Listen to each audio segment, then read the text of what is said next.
Valérie Laborie sur Radio Pays d'Aurillac, soyez les bienvenus dans l'édition de ce samedi 26 avril 2025. Michel Labrousse était de passage dans les locaux de Radio Pays d'Aurillac pour évoquer la sortie du tome 1 de son livre d'anecdotes et d'histoires sur Aurillac, couvrant la période de 1880 à 1889, si Aurillac m'était compté. L'occasion de rappeler que l'ouvrage fait suite aux deux précédents, Si Vic m'était compté et Vic dans la tourmente. Tous ces livres sont disponibles dans toutes les bonnes librairies de la région. Michel Labrousse, au micro de Serge Mielvac pour Radio Pays d'Aurillac. Nous recevons dans les studios de Radio Pays d'Aurillac Madame Michel Labrousse pour la sortie d'un écrit, d'un livre, Si Aurillac m'était compté, de 1880 à 1889. Michel, bonjour. Alors tout d'abord une présentation. Bonjour, merci de me recevoir. Alors je m'appelle Michel Labrousse, je suis née à Aurillac au siècle dernier. Je suis retraitée, j'habite Vic-sur-Serre, mais j'ai passé toute mon activité professionnelle à Aurillac et j'y ai même habité. Alors, vous vous définissez comme un passeur d'histoire et vous avez écrit plusieurs livres. On peut appeler ça romans ou plusieurs écrits, donc notamment Si Vic m'était compté ou Vic lors de la tourmente 39-45. Votre démarche, donc vous êtes un passeur d'histoire en fait. Alors je suis passeur d'histoire. Le premier livre que j'ai écrit, Si Vic m'était compté, ça vient à l'origine que on me disait dans la famille que mon arrière-grand-mère était rosière et c'est à partir d'elle qu'on avait fait la grande fête de Vic.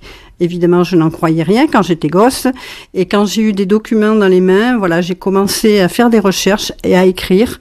Et je me suis intéressée aux rosières et j'ai trouvé des histoires sur Vic. Et voilà comment est venue l'histoire de tous ces livres. Alors, c'est toujours passionnant de se plonger un petit peu dans l'histoire au travers de ces différentes anecdotes. Alors, concernant ce dernier écrit, donc Si Aurillac m'était compté, concrètement, il s'agit d'un personnage fictif au départ de l'écrit, du roman, donc de ce livre, qui raconte un petit peu toutes les anecdotes, tout ce qui se passait lors de la vie d'une ville, donc au travers des conseils municipaux, des événements, inaugurations.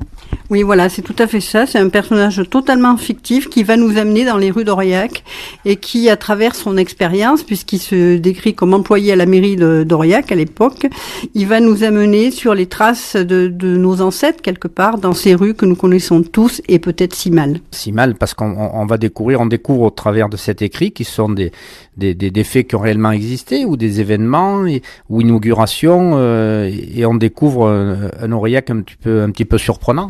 Alors c'est un Aurillac atypique. Souvent quand on m'a dit tu fais ce livre mais on connaît l'histoire d'Aurillac, oui on connaît les grands personnages mais on connaît pas la vie réelle. Combien de gens savent par exemple que le lycée Duclos, enfin il s'appelait pas Duclos à l'époque, a été construit au Bara au départ et que comme ça s'écroulait, on l'a même inauguré par le général Boulanger, par Pasteur. On a déposé la première pierre et puis comme ça s'effondrait, on a abandonné là. Et ce qui est assez curieux, c'est qu'on a posé la première pierre en sachant qu'il ne se construirait pas là. C'est aussi l'histoire vous raconter des événements qui ont eu lieu, notamment des inaugurations ou lors des foires, les tumultes, les différentes péripéties qui ont marqué la vie de cette cité. Alors les faits divers, les anecdotes, ça peut être au marché, ça peut être des vols, ça peut être sur les diligences, les incendies. L'incendie de la rue Marsenag m'a beaucoup marqué puisqu'il y a quand même eu 6 morts. Il y a eu plein de choses. L'arrivée du régiment qui était si attendu, qui va apporter tant d'espoir et tant d'argent, je dirais, pour la commune et bien d'autres choses. La musique, le Kursk viendra quelques années plus tard. Oui, c'est cette histoire-là que je veux raconter. On peut donner des exemples, vous en avez donné quelques-uns, notamment lors des foires, puisque ça reste quand même une région rurale et il y a eu des événements marquants. Alors il y a eu les foires, il y a eu le grand concours régional avec justement le général Boulanger qui est venu, Pasteur. Oui, on vendait les bêtes et on les exportait entre guillemets, puisque en dehors d'Aurillac on les exportait. Et à l'époque on les a même exportées, certaines vaches. On a même eu un train qui est parti à destination des chocolats Meunier. Je ne sais pas ce qu'ils en ont fait, s'ils ont mis la vache sur. Voilà, donc c'est des petites anecdotes comme ça.